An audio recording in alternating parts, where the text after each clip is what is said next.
करती, आप यदि मुझे कटु शब्द नहीं बोलती तो फिर मैं कैसे प्रभु को प्राप्त करता।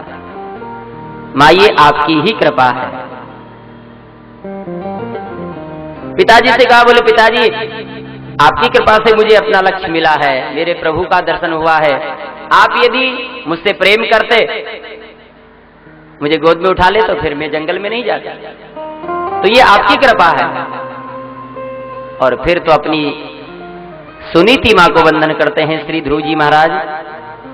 ध्रुव जी महाराज कहने लगे, मां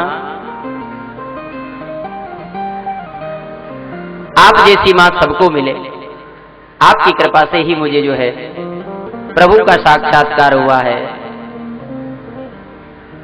ध्रुव जी महाराज का भव्य स्वागत हुआ। नगर में आए, उत्तानपाद जी को इतनी ग्लानि हुई कि देखो मेरा बालक ध्रुव 5 वर्ष की अवस्था में और भगवान को प्राप्त कर लिया और मैं वृद्ध हो गया हूं, फिर भी इन विषयों में फंसा हूं, राज्य में फंसा हूं।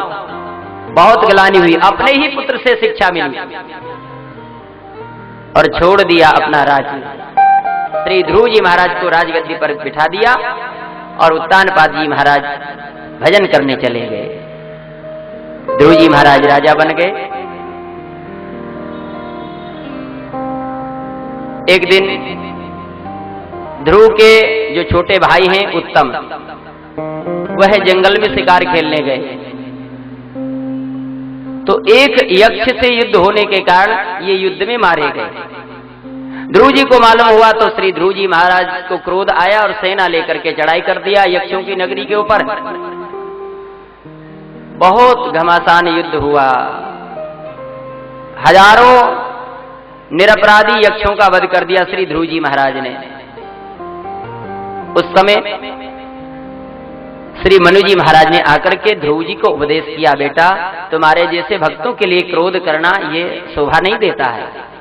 तुम तो लाडले भगवान के भक्त हो, बचपन में प्रभु का तुमने दर्शन किया है, फिर तुम्हारे जैसे भक्त क्रोध करें, ये तुम्हारे कुल की परंपरा के अनुकूल नहीं।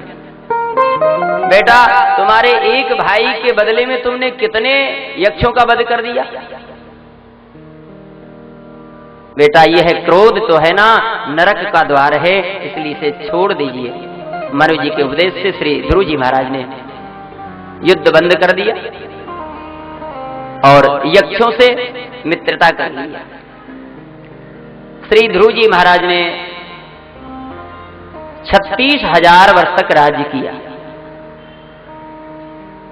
और 36,000 वर्ष के बाद में ध्रुव जी ने अपने पुत्र को राज सिंहासन पर बिठाया और सीधे चले गए हरिद्वार में, ऋषिकेश, गंगा जी के किनारे भजन करने लगे।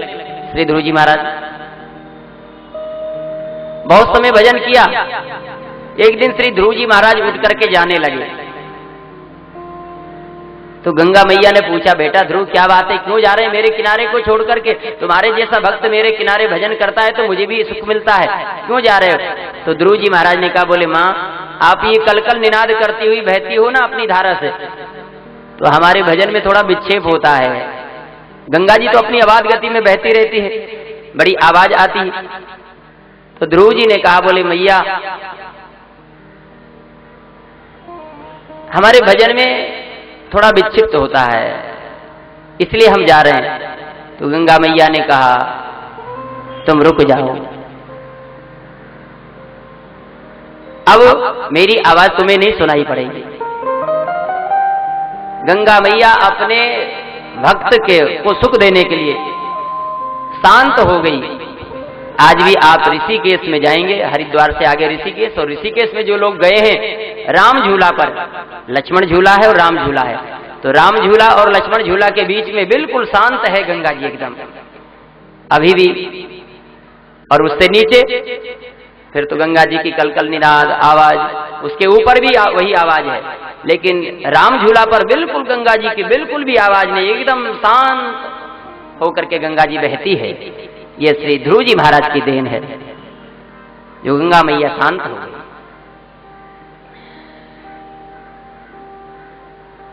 श्री ध्रुव जी महाराज ने प्रभु का ध्यान किया। उसी समय क्या देखा कि एक विमान आया, भगवान के पार्षद विमान लेकर के आए। श्री ध्रुव जी महाराज से कहा, बोले श्री ध्रुव जी महाराज आपके लिए विमान आया है, आप विमान में बैठ करके प्रभु के धाम को चलिए। सो श्री ध्रुव जी महाराज जैसे विमान में बैठने लगे तो उसी समय एक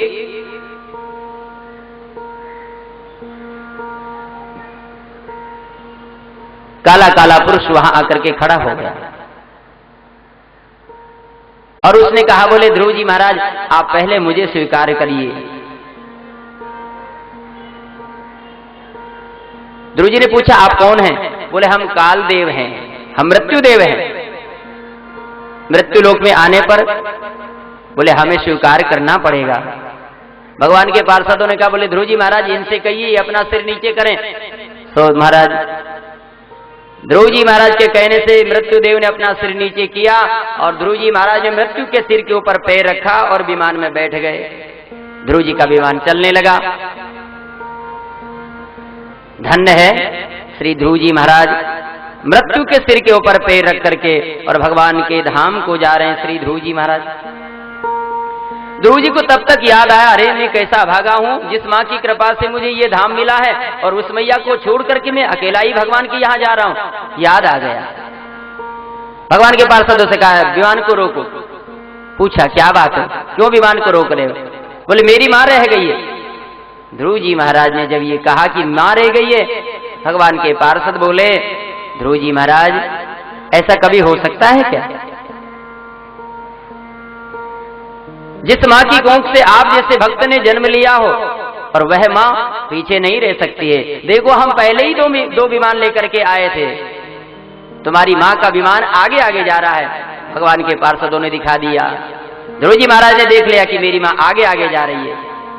आज ध्रुव जी महाराज की कृपा से महाराज मां भी आगे आगे जा रही है। पुत्र हो तो ऐसा हो जो अपने मां बाप का भी कल्याण कर दे महाराज।